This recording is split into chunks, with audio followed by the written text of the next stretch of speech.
ಈಗ ಇದು ಹಾಕ್ಲಕತ್ತೀನಿ ಎಲ್ಲ ಚಲೋನೇ ಆಗಿದೆ. ಏನೇನು ಯೂಸ್ ಮಾಡಿದ್ದೀವಿ? ಮತ್ತು ಹಿಮಿಕ್ ಅಗ್ರಿ 82 ಗೋಲ್ಡ್ ಮತ್ತು ಇದು ಮಾಡ್ಲಕತ್ತೀನಿ. ಮೊದಲು ಎಷ್ಟು ಇದು ಕಾಯಿ ಎಷ್ಟು ಮಾಡ್ತಿದ್ರಿ, ಎಷ್ಟು ಡಾಗ್ ತೆಗಿತಿದ್ರಿ, ಈಗ ಎಷ್ಟು ತೆಗಿಯಾಕತ್ತೀರಿ? ಮೊದಲು ಡಾಗ್ ಮಾಡ್ಲಕ್ಕ ಒಂದು ಮೂರು ಸಾಲ ಹೋಗ್ತಿದ್ವು. ಐದು ಗಿಡ ಅಂದು 15 ಸಾಲ ಹೋಗ್ತಿದ್ವು ಒಂದು ಡಾಗಿಗೆ. ಈಗ ಒಂದು ಗಿಡಕ್ಕೆ ಒಂದು ಡಾಗಿಗೆ ಒಂದು ಸ್ವಲ್ಪ ಕಡಿಮೆ ಇತ್ತು. ಒಂದು ಗಿಡಕ್ಕೆ ಚಲೋನು ಕಾಯಿ ಹಾಕ್ಲಕ್ಕ. ಗುಡ್ ಮಾರ್ನಿಂಗ್ ಅಷ್ಟೇ. ನನ್ನ ಹೆಸರು ಪರ್ವೀನ್ ವಾಘ್ಮೋರೆ. ಇವ್ರಿಗೆ ನಾವು ಔಷಧ ಕೊಟ್ಟು 6 ತಿಂಗಳಾಯ್ತು.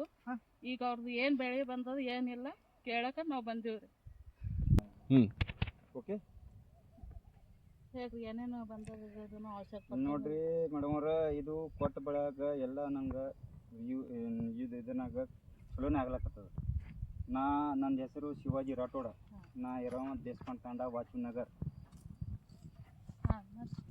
ನೀವು ಕೊಟ್ಟಿದ್ದು ಪೈಲೆ 1 ತಿಂಗಳು ಕೊಟ್ಟಿದ್ದು ನೋಡಿದ್ದೀವಿ ನಾವು, ಚಲೋನೇ ಆಗಿತ್ತು. ಅದ್ರೊಳಗೆ ನಾವು ಇದು ತೊಗೊಂಡಿದ್ದೀವಿ, ಇದು ಮಾಡ್ಲಕತ್ತೀವಿ ಯೂಸ್. ಮತ್ತು ಏನೇನು ನಿಮ್ಗೆ ಚಲೋ ಅನ್ಸ್ಯದ? ಏನು ಚಲೋ ಅನ್ಸ್ಯದ, ಇದು ಚಲೋ ಅನ್ಸ್ಯದ. ಅದಕ್ಕೆ ಇದು ನಾವು ಇದಕ್ಕೆ ಬಿಡ್ಲಕ್ಕಿಲ್ಲ, ನಾವು ತರ್ತೇವೆ, ನಿಮ್ಮ ಕಡೆಯಿಂದ ತರ್ತೇವೆ. ಮತ್ತು ಇಲ್ಲಿ ಹಾಕ್ತಂದ್ರೆ ಚಲೋ. ಮೊದಲು ನಿಮ್ಮ ಬೆಳೆ ಹ್ಯಾಂಗೆ ಬರ್ತಿದ್ರಿ, ಇದು ಹಾಕನ ಮೇಲೆ ಹ್ಯಾಂಗೆ ಬರತ್ತದ್ರಿ? ಪೈಲೆ ನಮ್ಮದು ಇಟ್ಟು ಬರ್ತಿದ್ದಿಲ್ಲ, ಈಗ ಹೊಣ್ಲಾಗ್ತದೆ. ಯಾಕಂದ್ರೆ ನಾವು ಪೈಲೆ ಒಂದು 3 ಸಾಲ 15 ಗಿಡ ಹೋಗಿ ಬೆಳಕ್ಕೆ ನಮ್ಗೆ ಒಂದು